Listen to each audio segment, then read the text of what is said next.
Hola a todos, es un placer estar aquí con todos vosotros en este congreso de nutrición online de CEAN con este magnífico cuadro docente y bueno, en el día de hoy pues vengo a traeros una ponencia sobre gluten y qué necesitas saber sobre él. Mi nombre es Ismael San Mauro, soy el CEO de Grupo Cinusa, de Centros de Investigación en Nutrición y Salud y un poco sobre mí, simplemente, pues bueno, soy dietista nutricionista, después me fui formando un poco en la parte de ómicas, de nutrigenómica, de metabolómica, de epigenética y posteriormente ya más en la parte de metagenómica, en la parte de microbioma y demás. Estos son un poco mis conflictos de interés, las empresas en las que trabajo que son mías y las clínicas donde paso consulta, así como algunos comités y centros donde tengo relación y donde tengo algo de actividad. Uy, disculpar. Vale. Bien, pues ¿de qué voy a hablar? Pues voy a hablar especialmente de estas 5 preguntas o 5 cuestiones que tenéis en pantalla. ¿Cuándo quitar el gluten a un paciente? ¿Cuándo no quitárselo? ¿Dónde está el gluten? ¿Cómo es la dieta sin gluten? Si esta puede ser equilibrada o si es deficitaria en algún aspecto. Y vamos a hablar un poco de sensibilidad gluten no celíaca, de alergia a trigo y de celiaquía. Voy a empezar casi por el final, pero bueno, vamos a irlo viendo todo en su conjunto. Mirar, esto es una foto que realicé yo en Reino Unido, en un campo en un trigal bastante grande que hay en unas colinas muy bonitas y la traigo un poco porque la verdad es que el trigo en sí, estamos muy acostumbrados a hablar del trigo y muy especialmente del gluten, de si es malo, si no y demás, y a veces incluso no tampoco tenemos muy claro cuál es el trigo como planta, como cereal, y como veréis ahora, pues veréis que hay muchos tipos de trigo. Un poco uno de los conflictos de interés que tengo es que estoy en el Comité Científico Internacional de Doctors and Institute. En España, como nutricionista, estoy solo yo. Hay una persona más que es una gastroenteróloga que es Gemma Castillejo. Y bueno, en el Comité Internacional está, os destaco ahí algunos nombres, pero bueno, está Bruno, está Lucaeli y demás. Bueno, os destaco ahí unos cuantos, pero sobre todo los que están marcados en rojo, que son Carlos Catasi y Alessio Fasano que bueno, son personas de mucho peso en este contexto del gluten y de la sensibilidad al gluten no celíaca, donde pues bueno, tengo el placer de poder estar en los meetings anuales que hacemos de consenso y de donde además pues puedo tener información y puntos de vista con gente realmente muy puesta en este tema. Y empiezo directamente por dónde está el gluten, porque a pesar de que esto yo creo que pues ampliamente conocido para todo el mundo, yo creo que incluso algunas cosas de las que os traigo hoy os sorprenderá, o eso espero, en algunos datos al menos. Y bueno, pues empezando por el principio de qué es el gluten y qué es el trigo y dónde está y demás, pues bueno, pues evidentemente el trigo, como otros muchos cereales, se empiezan a incorporar en la alimentación del ser humano en la revolución agraria, es decir, cuando de alguna forma pues paramos un poco de ser nómadas y cazadores recolectores para simplemente pues bueno pues asentarnos en un sitio, y esto pues ocurre aproximadamente hace unos 10.000 años, que es cuando empezamos a hablar de la domesticación de las especies agrarias. Y el gluten en sí pues es una glucoproteína que está compuesta por estos dos compuestos que tenéis ahí, por glutenina y gliadina, que son estas mallas que veis en la diapositiva, que forman estas redes que son bastante fuertes entre ellas y que están como muy consolidadas, y estas mallas generan esa viscosidad tan típica, tan chiclosa que representa el gluten, que supongo que todos conocéis y que además pues, es lo que populariza el uso del gluten en la industria alimentaria desde el punto de vista funcional, especialmente pues, en masas panarias, en masas de bizcochos, empanadas, etcétera. ¿Dónde está presente? Pues está presente en trigo, cebada, centeno y en menor cantidad en espelta, ¿vale? Y en camoto y en los derivados de estos. Y indico ahí, no está incluida en avena. Y no está incluida en la avena, salvo contaminación, ¿vale? ¿Qué es lo que pasa? Que durante mucho tiempo la definición propia de gluten, muchas de las definiciones de muchos libros tradicionales de nutrición y incluso del códex alimentario y demás, pues indicaba directamente el gluten es una proteína presente en trigo, cebada, centeno, avena y en menor cantidad en otros cereales que además se incorporaron posteriormente. Antes solo era trigo, cebada, centeno y avena, con lo cual esto pues directamente pues es un problema importante desde el punto de vista conceptual. La avena no tiene gluten y está bien que lo sepáis, porque es que esto al final sigue teniendo, o sea, seguimos viendo muchísimos pacientes y leyendo en foros y leyendo en medios de divulgación que la avena sí que puede tener gluten y que además es mejor quitarla cuando hay un problema con el gluten. Entonces, bueno, pues al final creo que hay que ser bueno, consciente de lo que es real y de lo que no, y además hay que ser pues profesional en este sentido. Entonces, por favor, pues que lo sepáis, que la avena no tiene gluten, salvo que esté contaminada, y además no puede ser que haya avena, o sea, no tendría mucho sentido que hubiese avena con gluten y avena sin gluten, con lo cual, pues de alguna forma nos tiene que dar a entender que realmente pues eso es otro problema, bueno, superpuesto a esta nomenclatura, superpuesto al conocimiento de los profesionales que están divulgando en ese sentido. ¿De dónde viene un poco toda esta controversia de la avena y demás? Pues bueno, esto viene ya de hace mucho tiempo, de algunas publicaciones como esta que os traigo aquí, en la que comparaban distintos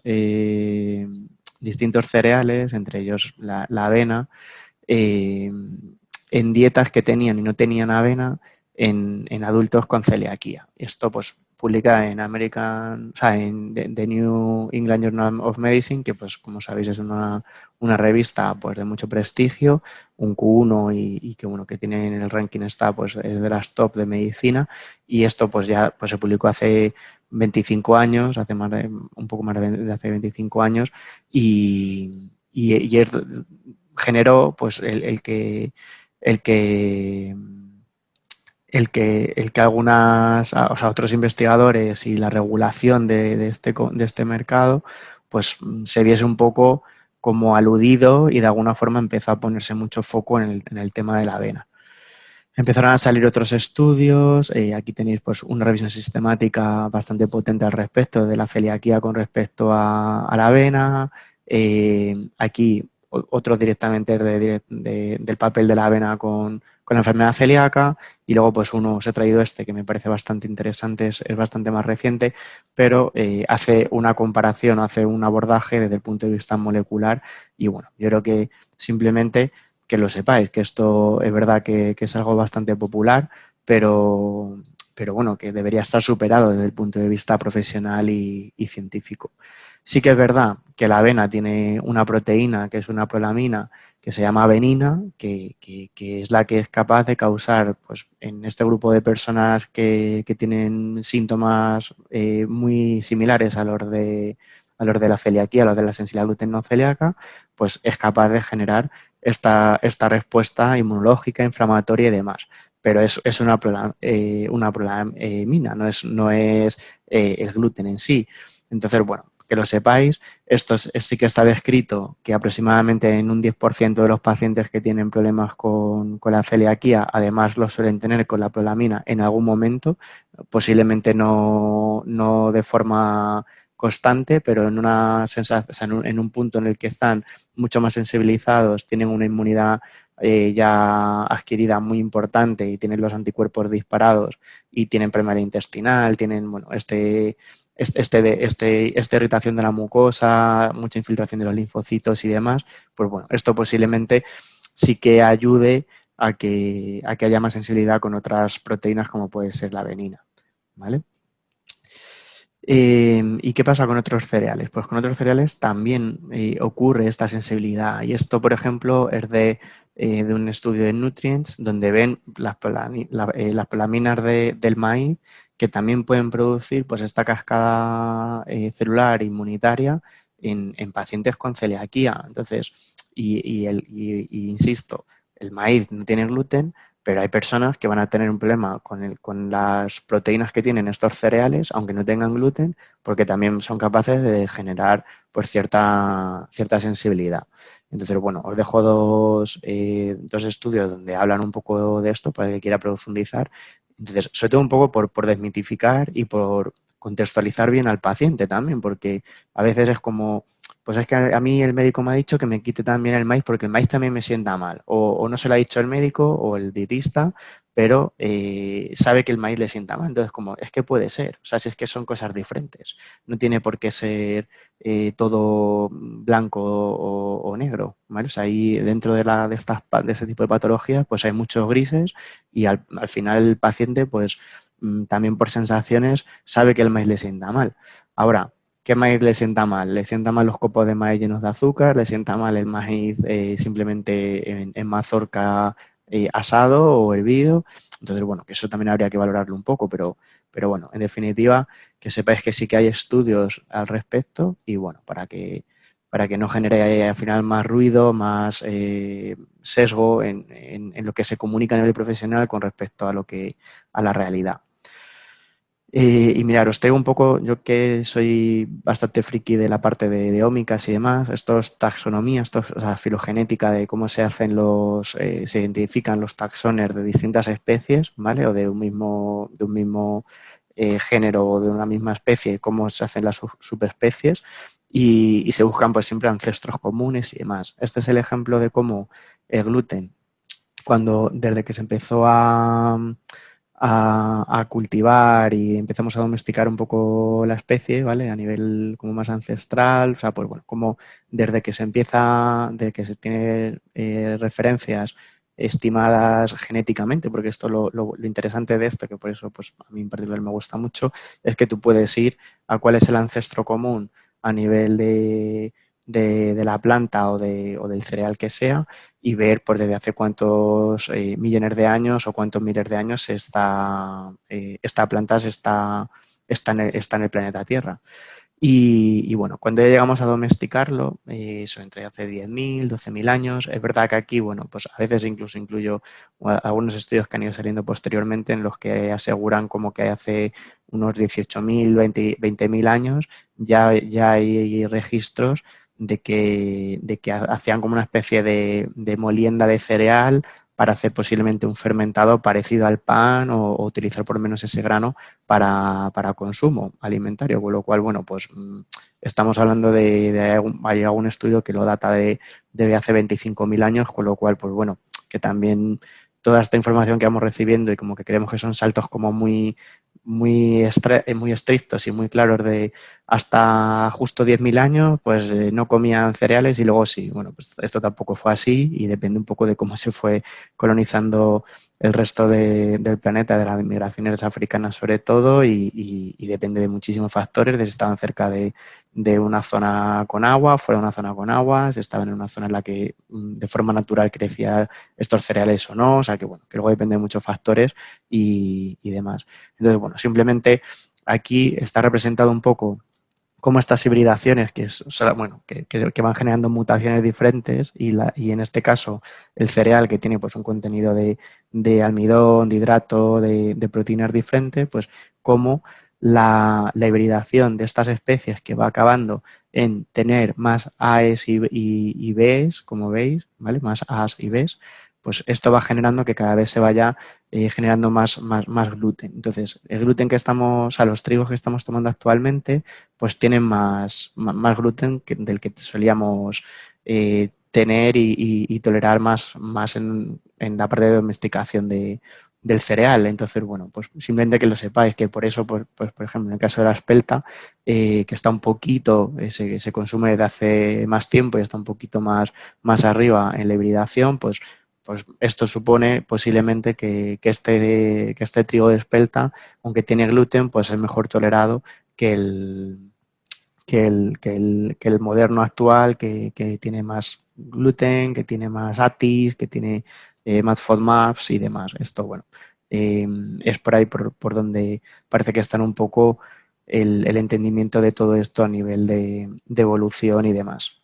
Y bueno, igual que se hace esto en la búsqueda de esta proteína en concreto, del gluten, de cómo se ido hibridando y cuál es el resultado final del trigo que actualmente consumimos, hay que decir que también llega un punto en el que la industria empieza a priorizar un trigo que tiene más cantidad de gluten porque es más, o sea, potencialmente es más económico para la industria alimentaria, que al final es quien lo cultiva para producir pues estas masas y este aditivo de uso tan ampliado. Pero, mira, me gusta mucho hablar de esto que tienes en la diapositiva, que es que se estima que hay unas 30.000 variedades de trigo. 30.000, ¿vale? Lo vuelvo a decir, 30.000. Es decir, 30.000, incluso hay algunos estudios que hablan, algunos autores que hablan de 150.000 variedades de trigo, de todos estos trigos que han ido apareciendo a lo largo de la historia. Y bueno, como veis aquí, pues más o menos a nivel comercial se pueden llegar a utilizar hasta más de 1.000 y solo en Estados Unidos pues unas 500 variedades diferentes. Entonces, esto, ¿por qué lo comento así? Pues porque cuando hablamos de trigo, pues muchas veces es como el trigo o el gluten, es como pues es que habría que ver incluso pues, qué cantidad de trigo tiene, o sea, qué cantidad de gluten tienen los trigos que estamos consumiendo mayoritariamente en España. Y con la globalización al final, pues que recibimos productos de cualquier parte del mundo, de Latinoamérica, de Europa y demás, pues es que habría que ver realmente si es comparable esa cantidad de gluten que tienen estos distintos trigos, así como otros azúcares o como otras ATIs y demás. Entonces, bueno, esto pues lo traigo un poco para que también veáis que a veces es un problema porque hasta incluso los estudios de investigación pues posiblemente no será lo mismo pues un trigo, alguna variedad de trigo que utilicen en Australia con la que utilicemos en un campo de León, por ejemplo.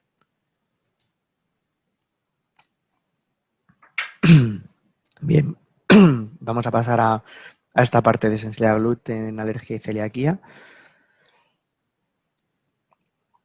Lo primero, dentro de la celiaquía, o sea, vamos a distinguir un poco qué es cada cosa, ¿vale? Porque también una de las cosas que detectamos que hay pues cierta controversia al final y cuando todo esto empieza a saltar un poco a la parte más social y de divulgación, pues a veces es como, es que el gluten, todo el mundo tiene, que el gluten es malo y al final a mí pues me lo ha quitado el entrenador personal, a mí también me lo ha quitado mi nutricionista, a mí me lo ha recomendado quitar mi médico, o sea, y al final es como, pues transmitimos a veces un mensaje de el gluten es el mal total y hay que quitarlo siempre y a veces no se contextualiza en que pues, hay ciertas enfermedades o entidades fisiopatológicas donde sí que es necesario quitarlo y demás. Entonces, bueno, pues las principales, especialmente, o sea, es importante que se sepan distinguir unas de otras porque al final el profesional tiene que identificar y saber si el paciente puede ser un celíaco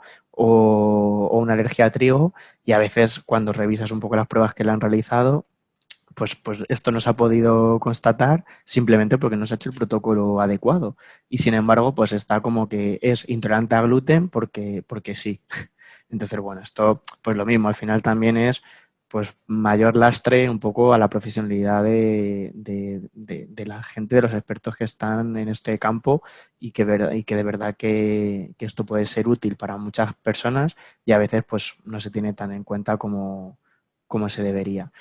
Mirar, en cuanto a la celiaquía, como sabéis, pues bueno, tiene que haber una casuística muy concreta en la que por lo general pues hay con la ingesta de gluten, tiene que haber sintomatología, Además, una predisposición genética que se mida con el haplotipo de Q2 de Q8, como sabéis, a nivel genético, que depende del complejo de histocompatibilidad. Y genera un desorden sistémico mediado inmunológicamente y además es una patología autoinmune, ¿vale? Es decir, o sea, no necesitamos que haya un componente en el que se va generando la inmunidad y ese paso de generar la inmunidad hacia o sea, hacia los antígenos específicos, pues viene por la exposición y por la ingesta de forma continua de gluten en este caso. Entonces, dentro de ese desorden sistémico, pues hay una parte clínica y una parte fisiológica que tenemos que comprobar. Es decir, se tiene que generar la inmunidad, tiene que haber anticuerpos específicos, el TTG2, el antiendomisio, una ELEMA y los antipéptidos. ¿Qué es lo que ocurre? Que a veces, por ejemplo, solo hacen el antiendomisio o solo hacen antitransglutaminasa, que es lo más habitual. A veces hacen algo de gliadina, pero no siempre. Pero bueno, entonces, a veces es como me han hecho los anticuerpos de gluten y no soy celíaco. Pero es como sí, te tienen que confirmar. Han mirado si tienes una enteropatía, es decir, que tengas infiltración de los linfocitos en un número concreto, que es lo que hay que mirar, y cómo tienen las vellosidades, si las tienes totalmente irritadas, totalmente destruidas, que es lo que clasificamos pues desde más 0 a más 3, ¿vale? Que se va viendo pues cómo las vellosidades se destruyen completamente y esta vellosidad pues es poco eficiente en hacer su función desde controlar la primera base de la inmunidad y en cuanto a la IgA, a las IgGs, a las inmunoglobulinas que están en esas capas, como la absorción de los nutrientes. Por eso, de forma indirecta, pues detectamos que hay a lo mejor pues una anemia ferropénica o que hay un déficit de vitamina D o un déficit de alguna vitamina o de otros minerales y es porque no se están absorbiendo. Aparte que bueno, pues cumple una función también de liberar enzimas digestivas y demás. Entonces, bueno, todo esto pues es como se suele ver. Entonces, no es lo mismo que tenga pues un más 1 a que tenga un más 3. Posiblemente la clínica se va a ver reflejado de forma diferente y, eh, y sin medirlo, pues no sabemos, no lo podemos saber. Entonces, se tienen que dar un poco todo a la vez, ¿vale? Es decir, hay que confirmar todo. Es verdad que hay excepciones en el protocolo de descarte, en el que si tenemos la bioscopia, o sea, la bioscopia, perdón, la endoscopia, la gastroscopia con los linfocitos infiltrados disparados, con un MARS-3 y con los anticuerpos, y con sintomatología con la ingesta de gluten controlada y cuando se remite el gluten pues hay una mejoría, pues posiblemente no sea confirmatoria la genética, no haga falta hacer la genética.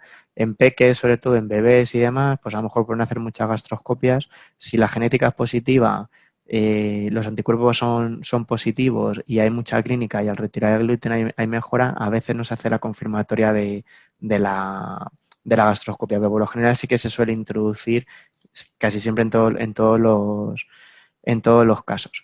Es verdad que la genética, pues está descrito que en algunas situaciones pues puede ser negativa, o sea, puede ser, o sea, normalmente no solo son los dos, o sea, si es de Q2 de Q8 hay mayor predisposición, o sea, hay mayor riesgo de celiaquía, de desarrollar la celiaquía, normalmente es de Q2, el que suele salir más frecuentemente, con una frecuencia mayor, pero bueno, hay descritos casos, esas series de casos, porque es verdad que son con una frecuencia estadística bastante bajita, pero bueno, sí que están diagnosticados de celiaquía algunas personas que no tienen la genética positiva, ¿vale? También que lo sepáis. Pero bueno, esto es relativamente muy infrecuente, ¿vale? Entonces, eso es un poco el cuadro de cómo se diagnostica la celiaquía, ¿vale? Con la exposición, anticuerpos, enteropatía y la genética, cuyo único tratamiento es, de momento a día de hoy, es la dieta sin gluten, exenta de gluten. Luego tenemos la alergia a trigo, que es un problema inmunológico, ¿vale? Es una enfermedad inmunológica mediada por IgE, es decir, por inmunoglobulina específica, en la que una vez que se genera una segunda exposición, es decir, en la primera exposición no ocurre nada, que esto a veces es, bueno, como sabéis, que es como una alergia normal, entonces a veces cuando cuando los papás, sobre todo, pues están muy perdidos y no saben y demás, es como, es que le hemos dado, el primer día que le hemos dado pan y le ha dado, y se le ha, pues, le ha dado una dermatitis y se le ha puesto la cara roja y demás. Es como si solo la habéis dado una vez, pues es muy raro que sea una alergia, porque no, porque tiene que haber una segunda exposición para que haya esa identificación de antígeno-anticuerpo, ¿vale? Mediado por las inmunogloburinas específicas, donde ya se unen, se reconocen y hay esa respuesta de la histamina que provoca pues esos cuadros de alergia que todos conocéis y que puede cursar con un vómito, una diarrea o una urticaria o una flushing, o sea, el ponerse rojos y demás, o puede también pues, actuar en las vías respiratorias y cerrar la glotis y es donde, pues, bueno, donde tenemos ese riesgo de shock anafiláctico por esa caída de la capacidad del oxígeno. Entonces, bueno, esto sí que es importante porque en función de cuál sea el grado de la inmunidad y de la reacción que tiene ese paciente, pues hay que tener mucho cuidado e incluso ir con la adrenalina, con el Adreyec para ponerla en caso de que haya una reacción, o sea, por la ingesta sin control y ir corriendo pues a un centro hospitalario para ser tratado. Y mientras tanto, pues con la adrenalina.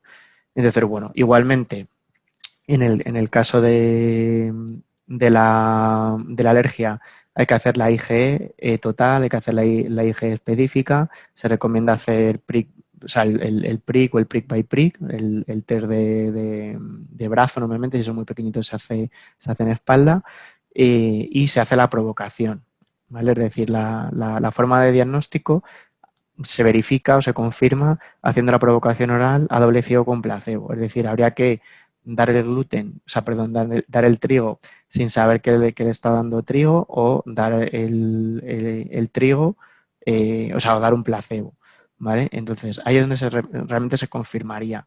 Pero bueno, que sepáis que hay distintas pruebas, o sea, estas distintas pruebas de la IgE específica y el PRIC, pues tienen una sensibilidad y una especificidad que son distintas y que, bueno, pues que entre las dos más o menos, si son confirmatorias y hay clínica muy brusca, a veces no se hace la provocación, especialmente cuando tiene riesgo de anafilaxia, ¿vale? Si no, sí que se debería hacer. Es verdad que por general y por rutina, pues pasa un poco como con la celiaquía, que al final es, si tienes al paciente, sabes que tiene sintomatología cuando al introducir el trigo y tiene la IgE específica y el PRIC positivo, pues es verdad que al final, pues sí, y al retirarlo, pues se remite la sintomatología, pues se cataloga, se diagnostica como, como alergia a trigo casi confirmada, ¿vale? Es verdad que en el trigo, pues se habla de trigo, de alergia a trigo, no alergia a gluten, porque el gluten es una de las proteínas mayoritarias del trigo, pero no es la única, ¿vale? O sea, a veces también hay pues otras proteínas que también puede ser, a las que se le puede ser sensible o alérgico. Y en cuanto a la sensibilidad a gluten no celíaca o sensibilidad a trigo no celíaca, pues bueno, simplemente voy a bajar esto. Es un síndrome, ¿vale? Esto, como sabéis, cuando hablamos de síndromes, pues hablamos de que no tenemos ni idea de cómo diagnosticarlo todavía, no tenemos biomarcador y no acabamos de entender muy bien qué es lo que realmente está pasando, pero bueno, es un síndrome que cursa con síntomas intestinales y extraintestinales relacionados con la ingestión de gluten que tiene los alimentos en sujetos que no están afectados ni de celiaquía ni de alergia a trigo, ¿vale? Y esto es importante, porque tal y como está definida ahora mismo la sensibilidad al gluten, es que tenemos que haber descartado previamente que no es celíaco y que no es alérgico, ¿vale? Y esto pues muchas veces,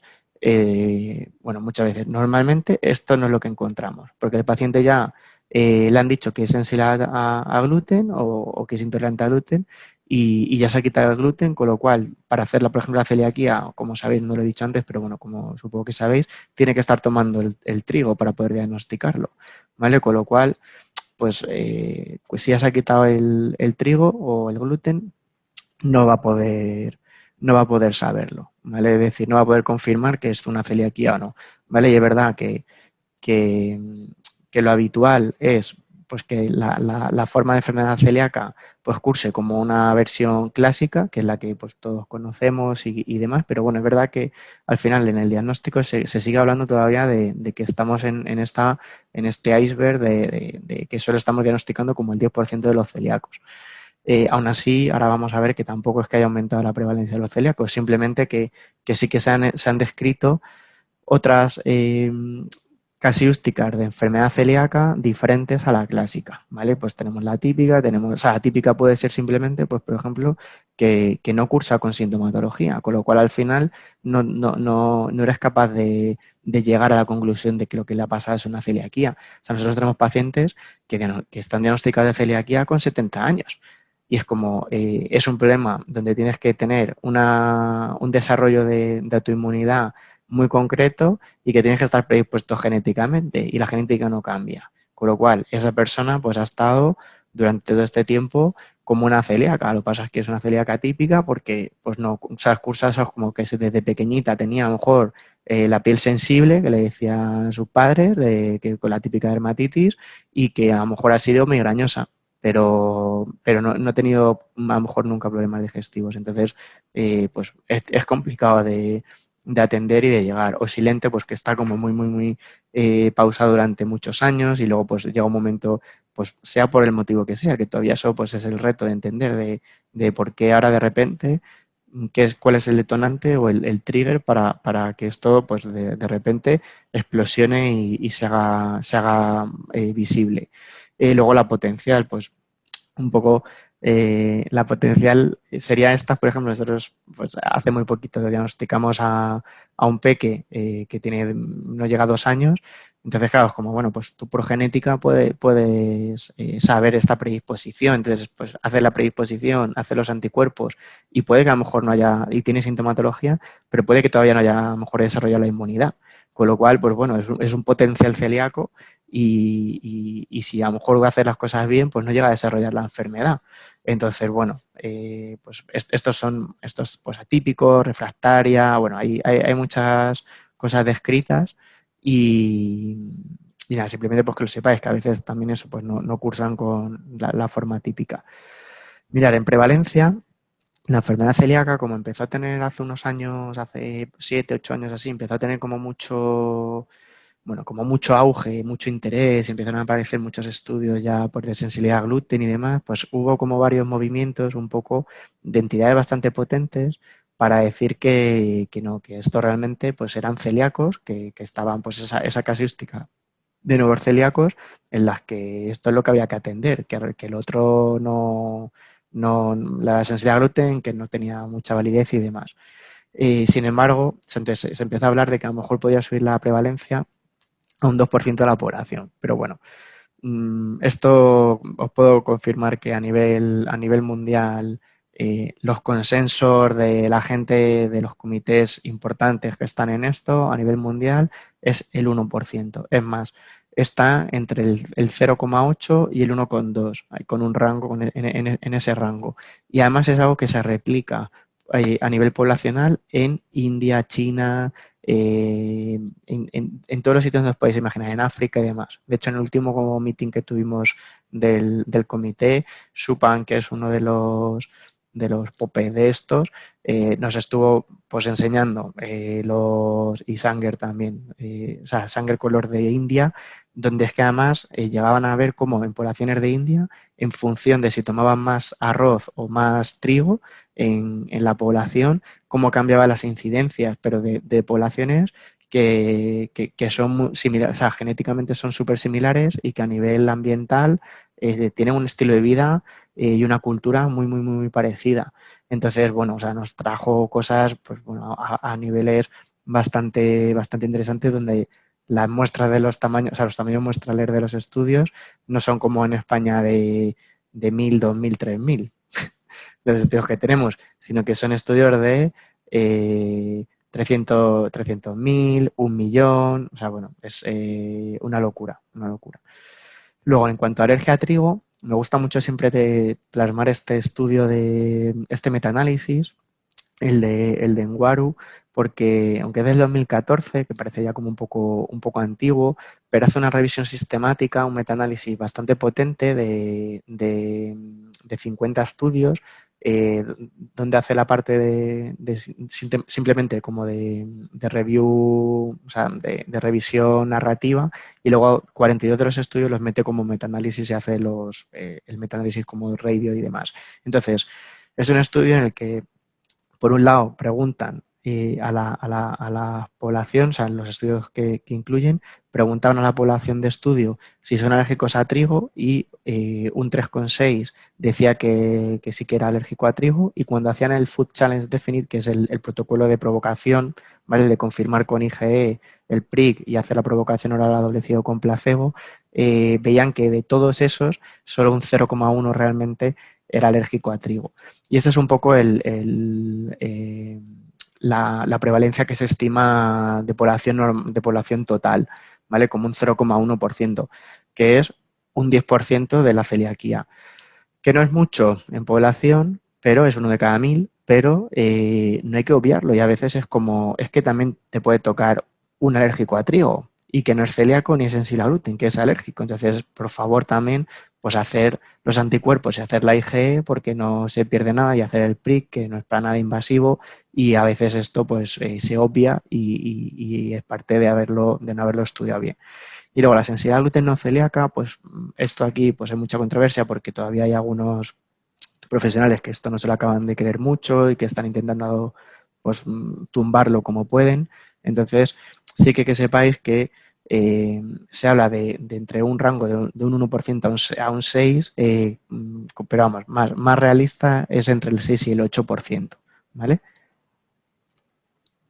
En este, yo, bueno, me decantaría por una parte más convencional de un 6%. Es verdad que hay estudios que sugieren que esto puede llegar hasta el 15% de la población. A mí me parece demasiado desorbitado, pero, y un poco, bueno, basándome no solo en nuestra experiencia y en todo, o sea, sino más un poco en los consensos que hay y lo que hablan pues estos key leaders o popper de este tema y demás. Os he traído un poco ahí algunas referencias en las que se declina más por ese 6-8%, ¿vale? Bastantes potentes de BMC Medicine, de la SPAGAN, de la NASPAGAN, que son las sociedades al final fuertes, la americana y la europea de gastro, que es donde un poco aterriza todo esto de la sensibilidad al gluten y demás, ¿vale? Es decir, es más probable que tengas un paciente, a lo mejor 6 o 8 veces más probable que tengas un paciente de sensibilidad a gluten que de celiaquía, ¿vale? Y 60-80 veces más sensibles a gluten que, o sea, no celíacos, que alérgicos a trigo, ¿vale? Entonces, bueno, que también, pues bueno, que esto lo mismo, al final está ahí, es una entidad que está ahí.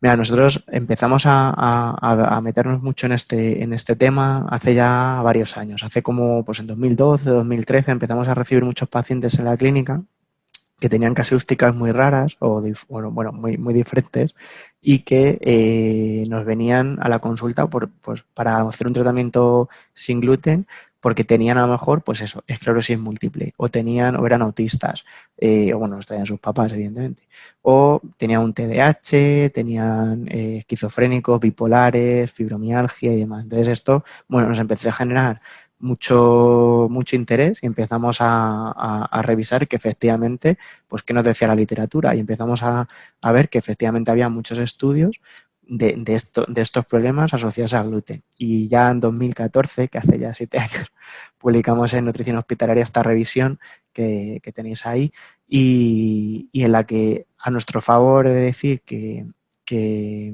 hicimos una cosa muy bien, y es quitar de todos los estudios los que eran celíacos y alérgicos a trigo. O sea, solo incluimos los que eran sensibles a gluten, que no eran los otros dos. Entonces, posiblemente incorporando en estudios pues estas series de casos y casos que había y demás, o casos y controles de estudios con sensibles a gluten no celíacos. Y eso es un poco donde vimos que había bueno, ciertos estudios. Es verdad que muchos de los estudios pues eran todavía asociaciones pues de muy baja calidad en cuanto a la metodología y demás, pero o muestras muy pequeñitas, o a lo mejor solo con 20 sujetos, con 30 sujetos, pero bueno, que al final, como transmitiré un poco ahora más adelante, tampoco pasa nada. O sea, es como si una proteína es capaz, una proteína en este caso de un cereal como es el trigo, o sea, bueno, como el trigo como cereal, igual que centeno, cebada, pero en este caso el gluten es capaz de afectar a una patología tan complicada como puede ser la esclerosis, es como, pues, ¿por qué no vamos a intentarlo y a retirarlo? Mira, este es un poco un esquema que a mí me gusta mucho a nivel de, porque creo que de alguna forma pues, posiciona un poco dónde está cada una de las entidades, ¿vale? Entonces, en el tema de las entidades de patologías relacionadas con el gluten. Entonces, dentro de las autoinmunes tendríamos la enfermedad celíaca, que las tendremos pues eso, de distintas formas, como si, asintomáticas, silentes o potenciales. Tenemos la dermatitis herpetiforme y tenemos la ataxia al gluten. La ataxia al gluten es bastante rara también, pero bueno, ahora tenemos ahí una paciente que dudamos si es una ataxia al gluten, pero bueno, hemos tenido algún caso, no solemos tener muchos, pero bueno, sí que he visto los trabajos de Supan, por ejemplo, y nos estuvo compartiendo y sí que tengo, vamos, o sea, son pacientes que cursan con problemas muy importantes incluso de movilidad, que les cuesta, tienen una especie de Parkinson, a nivel mental pues les cuesta mucho hablar, o sea, es como si tuviesen pues, un brote de principio de ELA o un ictus, o sea, es un paciente muy curioso, donde además al retirar el gluten pues tiene una mejora espectacular, la verdad. Luego tenemos dentro de las patologías tendremos otro bloque que serían las de alergias, donde tenemos la alergia a trigo, que tenemos pues la alergia respiratoria, la alergia alimentaria, lo que se llama la alergia del panadero, ¿vale? Pues esa gente que normalmente por ámbito laboral trabaja pues en fábricas, en obradores y demás, en silos y demás, donde están muy expuestos a los vapores, o sea, a las harinas y a los vapores de estos cereales que están en suspensión y que de tanta inhalación y demás, pues generan una alergia muy específica de, en estos pacientes. Y luego la urticaria por contacto, ¿vale? Que también estaría un poco dentro de esta parte de alergias. Y luego tenemos las que no son autoinmunes y no son alérgicas, ¿vale? Que está donde estaría la parte de la sensibilidad al gluten no celíaca. Aquí tenéis un poco algunas cosas de referencia donde podéis encontrar pues, información pues, de la WOD, de la Gastroenterology, o sea, de la World Gastroenterology Organization, que es como la mundial de gastroenterología.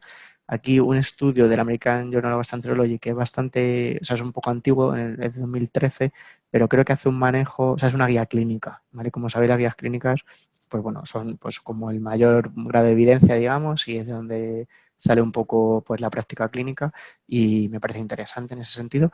Y luego tenéis el report la entidad europea de asociaciones de alergias, ¿vale? Que es la EAACI, ¿vale? Donde tenéis también el abordaje, evidentemente, de la alergia a trigo.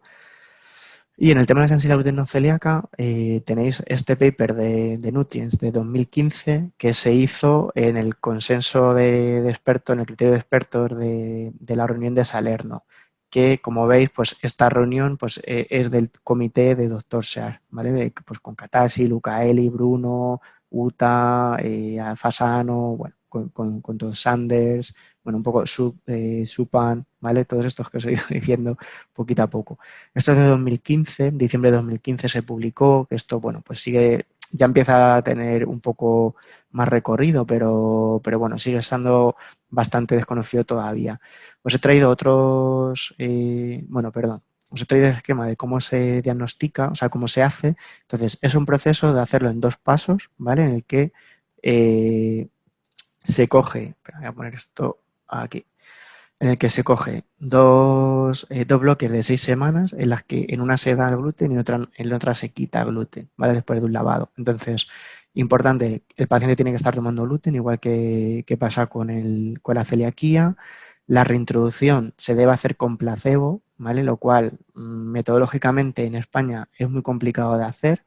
Y, y en algunos hospitales sí que se hace, se les hace el pan, las galletas y demás y se lo dan al paciente o tienen que ir a tomarlo al hospital, pero bueno, esto sigue siendo un problema de estandarizar. Nosotros estamos desarrollando un test diagnóstico o sea, un placebo y unos sobres con gluten para hacer esto precisamente, para hacer el trial, el challenge trial of gluten, que es como se llama, y además en el propio estudio, en el propio consenso, lo que recomiendan es que se haga preferiblemente por un dietista.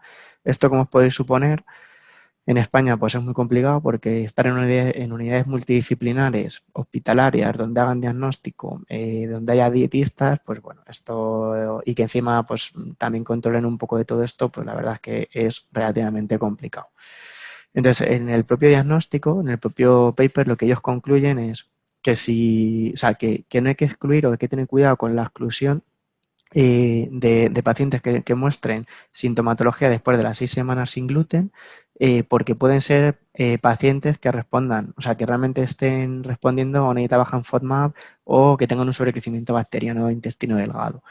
Entonces, bueno, para mí, y como lo abordamos nosotros en consulta, lo hacemos al revés. Como yo, si quiero saber eh, si tiene sobrecrecimiento, o sea, si es un buen responder al sobrecrecimiento bacteriano o al protocolo de sobrecrecimiento bacteriano, pues lo que hago es hacerle la prueba de lactulosa para ver si tiene sobrecrecimiento bacteriano y en función de eso, pues ya determino si me centro solo en el gluten o no. Lo que se va haciendo es comparar una serie de sintomatologías, ¿vale? Desde el punto basal, el baseline, hasta las 6 semanas, semana por semana, de síntomas digestivos y extradigestivos, ¿vale? Como veis, pues extradigestivos, pues desde fatiga, dolores musculares, el foggy mind, dolor de cabeza, migraña, dermatitis, ¿vale? Y luego, pues digestivos, pues todos los que os podéis imaginar de dolor, hinchazón, gases, acidez y demás. Entonces, bueno, se valoran del 1 al 10 y se ve la diferencia.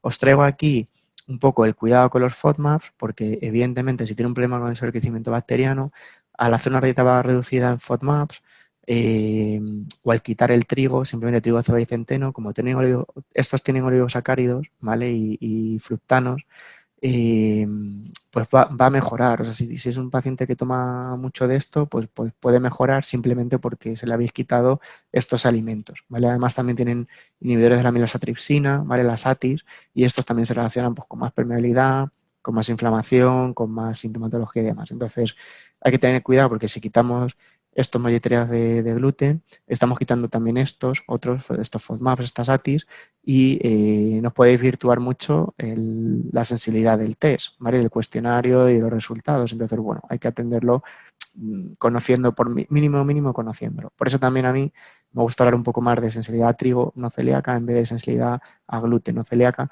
porque dentro de este compuesto, o sea, dentro del cereal, pues estoy incluyendo otras cosas que si no de la otra forma, pues no las llego a contemplar.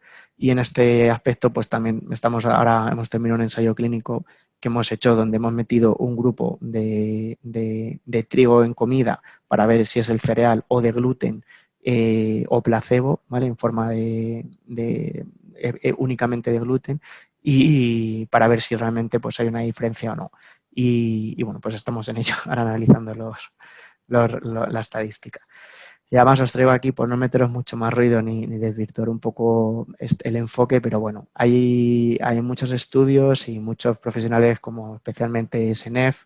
Stephanie Senef es una investigadora del MIT en Estados Unidos que tiene, vamos, una importante lucha y tesis en cuanto a la relación de glifosato y de algunos pesticidas y herbicidas con respecto a la patología inflamatoria intestinal y la relación con el gluten, entonces, con el gluten y con el trigo.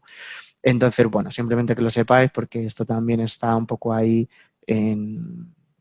en auge, entonces, de hecho, posiblemente, pues, por eso hay estudios como igual que comentaba yo anteriormente, pues, que van un poco con esta línea de si es el gluten o es el grano realmente lo que está generando el problema. Porque a veces, pues, cuando nos centramos en el gluten, pues, por ejemplo, podemos poner maíz, podemos poner avena y, sin embargo, pues sigue habiendo patología y, como decía al principio, pues, estas también tienen polaminas y estas polaminas, pues, también pueden ser proinflamatorias y generar en ese paciente ese problema. ¿Vale? Entonces, bueno, pues un poco esta reflexión de si realmente es el gluten, son los FODMAPs, son el glifosato, las ATIs o todo junto y demás. ¿Vale? Del FODMAPs hay un estudio muy bonito, muy bien diseñado, aunque un poco con un tamaño de muestra muy pequeñito y durante solo una semana de intervención, es un challenge trial de una semana en el que compara gluten, placebo y fructanos. Y ellos, bueno, ellos concluyen que realmente son los fructanos los que generan más síntomas digestivos frente a gluten en estos pacientes que tienen sensibilidad a gluten no celíaco. Entonces, bueno, y Gibson también es un pope de todo este tema bastante potente y se publicó en Gastroenterology. Entonces, bueno, que también que lo sepáis que esto está muy a la orden del día. Os traigo brevemente un poco Esther Fasano, que es uno de los que también está en el comité estoy en el comité yo con él, que tiene muy descrito, es uno de los mayores aportadores a la literatura científica del papel de la zonulina en la permeabilidad intestinal, ¿vale? Lo que llamamos síndrome intestino permeable. Entonces, por esa unión cremallera de las Tick-Jacktion, que sería esta proteína, esta malla de proteínas, que es súper robusta, súper compleja de entender, y él tiene bastante descrito cómo el gluten activa la zonulina y provoca que se abra, que tengamos este intestino permeable porque se abre más de la cuenta, ¿vale? Y vamos, lo podéis encontrar, es también muy conocido y demás, ¿vale? O sea, es, bueno, un poco eso, esto sería un poco el esquema de cómo es realmente el gluten, el que cuando se digiere y se predigiere un poco los péptidos, pues son los que parece que abren estas mallas y de alguna forma como casi que las rompen y demás porque empiezan a generar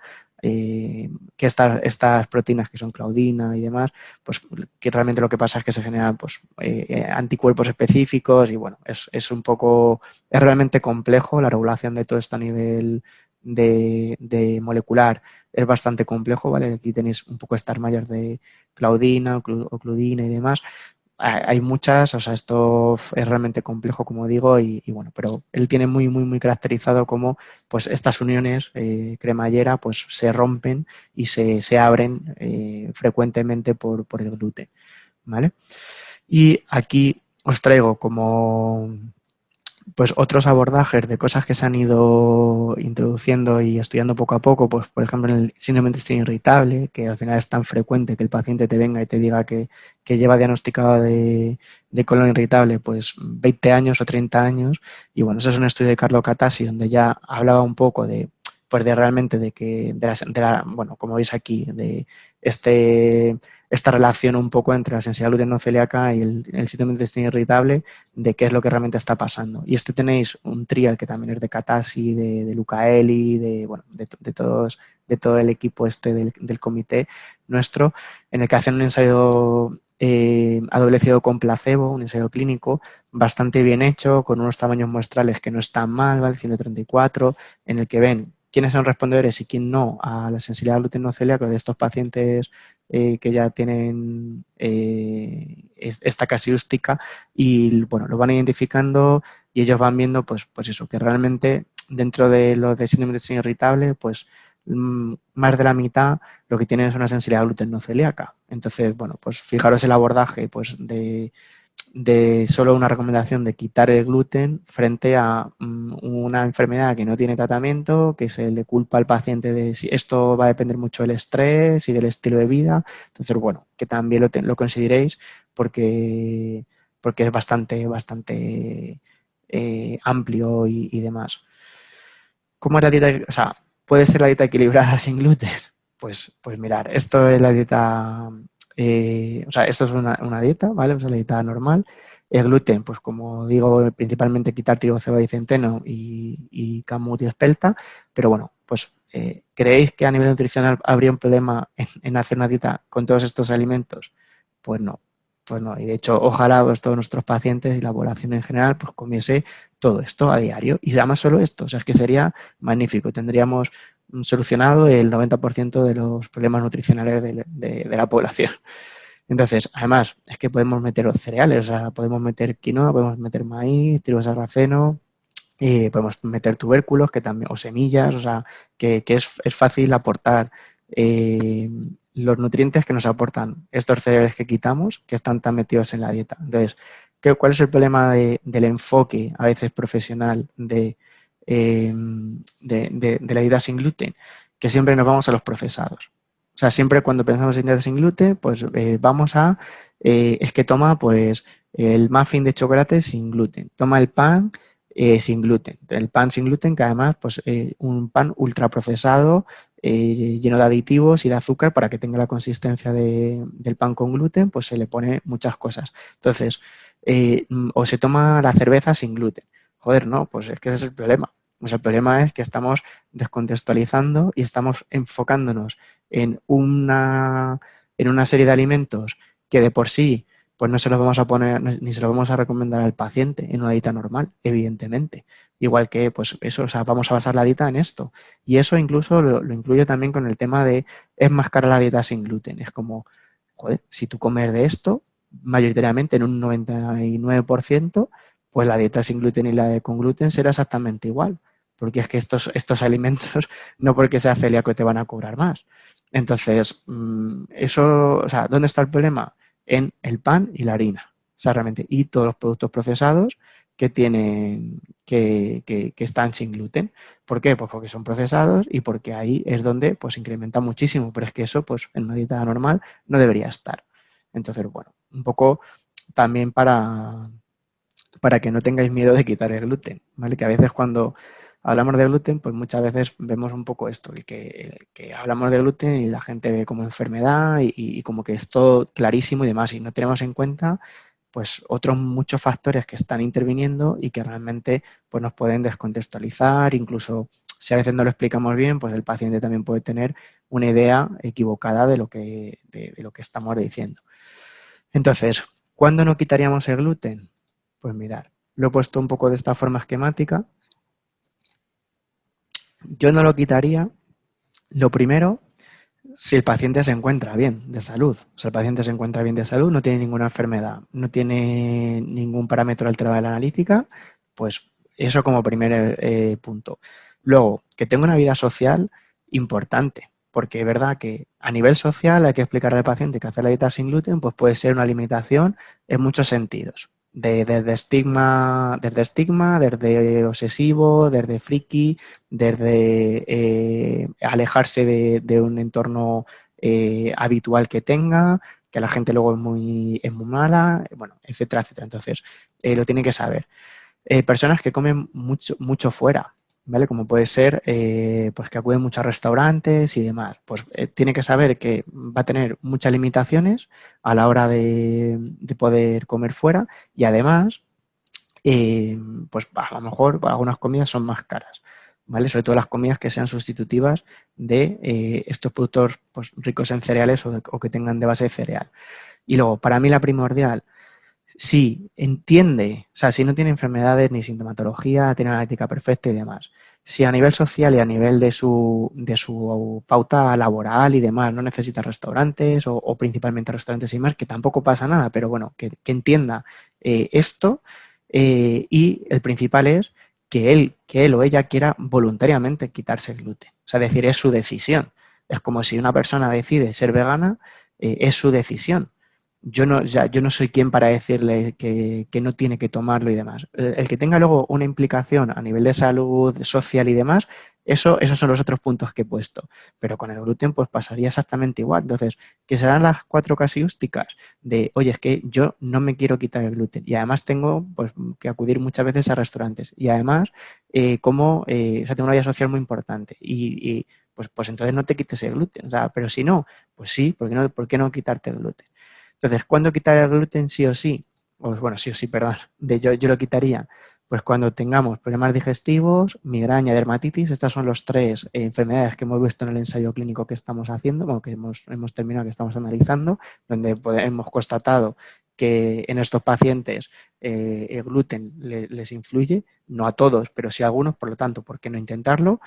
Cuando haya un problema de mala absorción o de déficit nutricional, que yo pueda ver una analítica donde pues, me puede dar la doble visión de que a lo mejor tengo pues, irritada la mucosa y que no estoy absorbiendo bien los nutrientes. Cuando tengo un problema autoinmune, ¿vale? Y una alteración del sistema inmunitario y especialmente las autoinmunes. Y cuando tengo otra sintomatología, como puede ser pues, fatiga, dolores musculares o articulares, o la parte a nivel neuronal, tanto enfermedades como pues, esquizofrenia bipolar, autismo, TDAH y demás, o pues foggy mind, falta de claridad mental, mareos, bueno, un poco todo esto. Entonces, ¿cuándo yo probaría quitarlo? Pues cuando se dé cualquiera de estas, o todas. Entonces, ¿pasa algo porque le ponga la dieta que os he puesto antes nutricionalmente? Pues no. O sea, si tiene esto, pues yo sí que le indicaré que se lo puede quitar. Y además, si se lo quiere quitar incluso, él, de forma, o sea, por su cuenta y riesgo, si tiene claro todo esto. O sea, es decir, si es consciente de esto. pero bueno, esa es un poco mi opinión de cuándo quitarlo y cuándo no quitarlo. O sea, si el paciente no está en ello, pues no tiene mucho sentido. Y nada, esto es un poco lo que os quería contar. Espero que algún dato os haya resultado curioso. Y nada, estas son mis redes por si alguien me quiere contactar y demás. Y por supuesto, no dejéis de preguntar a través del correo de CEAN y disfrutar del congreso. Un saludo, muchas gracias.